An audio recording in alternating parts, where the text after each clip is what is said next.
So what has working with maintenance engineering done for you, Rick? Well, it's changed my entire outlook on life and my outlook on myself. I've grown tremendously as an individual.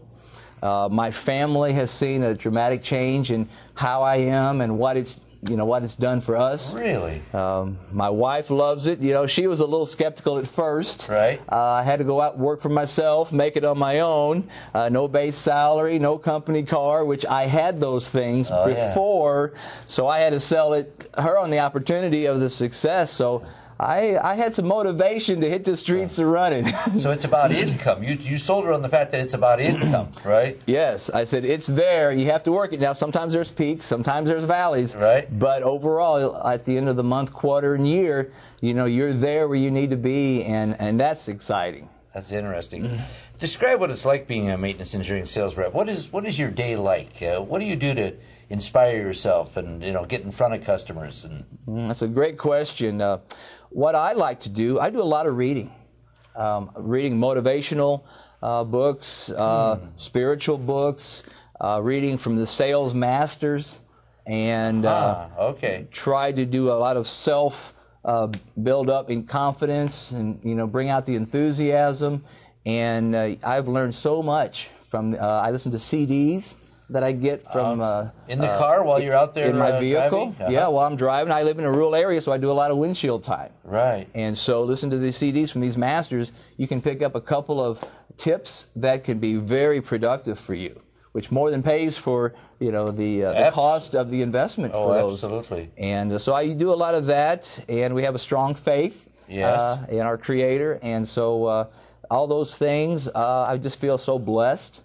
And I just try to make a positive image for myself, and just go out there and work. Go to work. Go to work and talk to people. Yeah. Well, let me ask you this: what's the best thing about the maintenance engineering lighting product line, in your estimation? How do you feel about it? It's unmatched in the world. It's the best product out there. You do this for a long time, and you have a chance to see what else is out there and what you're competing with. Yes. And I never have to apologize for the quality of the product. And that is amazing. I do get warranties periodically. It all happens. Right. Very, very few. 2%, 1%, very minor. I take care of them, get my customers. But having the best product out there, you can feel sure that when you're gone, that your product's going to do its job. It's performing for you. It's working for you. Yeah. Well, the biggest comment I get from most of my past clients is, Rick, these bulbs last forever. I'm good on lamps. I still got the last box you got me. I haven't even opened it up yet. So we never have to apologize for the product. It's the best in the business. Which of the products is your favorite? You know, we've added a number of new products over the years. We keep adding new products. But if you just had to say, this is my all-time favorite, which one would it be?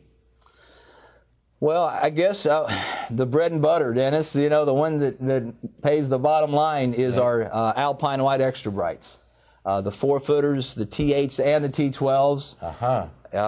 4 and 8 footers? Yes, I sell them both. Customers absolutely love them. I get such a wow factor, especially when I go in and do a demonstration. They see them for the first time. Not only is the president of the company impressed, he brings his staff, his office manager, the production manager in. You got to take a look at these things. And, you know, you get 6 people in a room gazing at these bulbs. You got to write an order.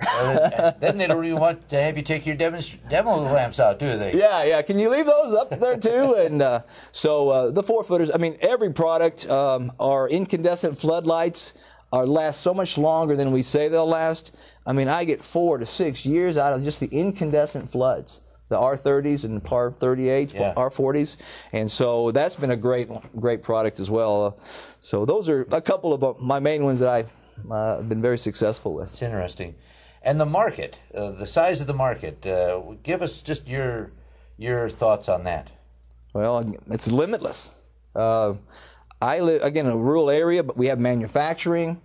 We have banks, been very, very successful with banks. It took a few years before I got into some of those banks, but once I got in, you proved your product, and if they have multiple locations, boy, you're in for a long, long time. Wow. But I'm in the ag products, you know, the ag-related field, nursing homes, restaurants.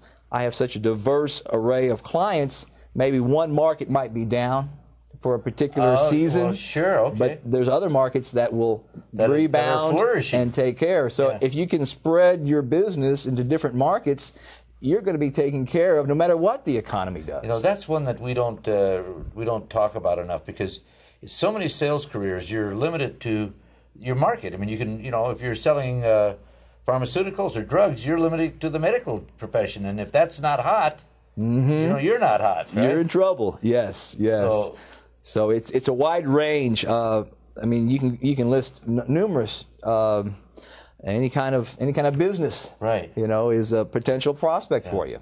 And speaking of the medical field or the manufacturing field, I mean, they're just, it's virtually limitless. I mean, even in your rural area, how many nursing homes and hospitals and places to sell do you have? Tremendous amount. Any town of any size, and I say my area, most of my towns are 5,000 to 8,000 people, and they're usually a small hospital, medical clinics, dentists, attorneys, insurance agents, clinics, retail. I mean, it's just it's amazing, and so that's the great part about us. Everybody needs our products. Everybody does. To change the topic just a little bit, what would you say has been the best thing about your career that you've enjoyed the most about the maintenance engineering career? Well, boy, it's tough to answer that. There's so many positives, but I think just the camaraderie and the friendships that we have built with not only our clients who become friends over time, but also the home office staff. We have everybody has a home office coordinator that works with you on a daily basis. We got product engineers that are second to none in the industry. It's just the friendships, you know, that you develop. And then the instruction. I mean, I really was in sales, but I had never had sales instruction. Maintenance engineering taught me how to sell. And then you got the weapons. I look at like football. Every coach is going to go to a football game with a game plan.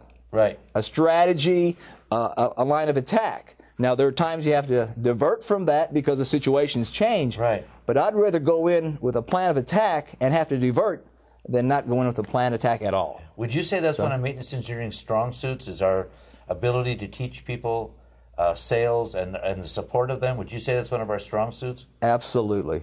Absolutely. I wouldn't be here today if it wasn't for the support I got from maintenance engineering, the staff. The training, the field reps that come out and work with you. You can still work with veterans. You know, if you live close to a veteran, you want to team up and work with a veteran. You learn from them. They learn from me. And I enjoy doing that as well. Wow, that's great. So what does it take to be a successful maintenance engineering sales rep? In your estimation, what does it take? It takes a lot of drive, a lot of motivation. You have to want to be successful. It's not going to come to you. You have to go out and create it. So you have to have a lot of internal drive to get up every morning and go out there. My last question, what advice would you give to prospective salespeople? Anyone looking at maintenance engineering for a career, what advice would you give them? Well, it's hard to, you know, just to, again, isolate it to one point, but I would say open your eyes to see what the opportunity can provide for you and to see how you can fit that opportunity. It's not for everybody. This is not an easy business. So I wouldn't want to sugarcoat it, you know, certainly. But if for the right person in the right environment, and if it matches well with what your goals are and what you wanted to strive for, you can be very, very successful at this. And so I would say look at the opportunity and jump in. Thank you so much. This has been great. Well, thanks, Dennis. I've enjoyed it as well. Thank you.